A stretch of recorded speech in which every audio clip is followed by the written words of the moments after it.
रामपुर गांव में एक गरीब किसान रहता था। उसके परिवार में उसकी पत्नी और 10 साल की बेटी थी। वो बहुत ही गरीब थे। उनका एक छोटा सा खेत था। वह खेती करके अपने परिवार का पेट भरते थे। रीता, मैं खेती करने जा रहा हूँ। तुम अपना और बच्चों का ध्यान रखना। इतना वह बोल ही रहा था कि बारिश शुरू हो गई। अरे, ये बारिश कैसे हुई? अब सारी फसल बर्बाद हो जाएगी। इसके बाद बारिश रुक गई। बारिश रुकने के बाद किसान खेत में जाने के लिए तैयार हो गया। इसके बाद किसान खेत की ओर जाने लगा।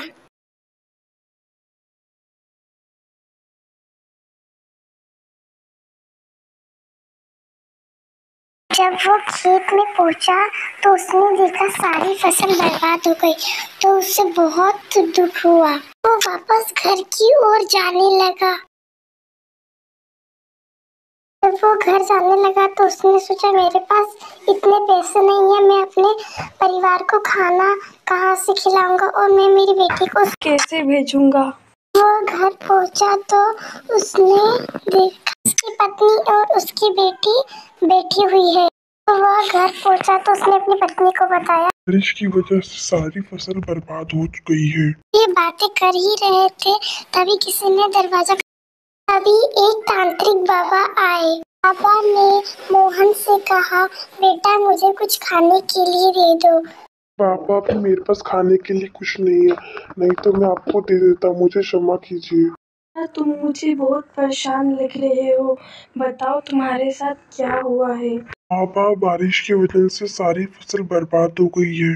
अपने परिवार का पालन पोषण कैसे करूँगा? बेटा, मैं तुम्हें वरदान देता हूँ, तुम्हारी जितनी भी फसल है वो फिर से लहरा उठेगी। शुक्रिया बाबा। आशीर्वाद देके बाबा वहाँ से चले गए। इसके बाद मोहन खेत गया। मोहन ने देखा कि उसकी फसल पहले से ज्यादा अच्छी हुई है। इस वीडियो से हमें यह सीख मिलती है कि बुरे वक्त में भी हमें किसी की मदद करनी चाहिए। अगर हम दूसरे की मदद करते हैं तो भगवान हमारी मदद करता है।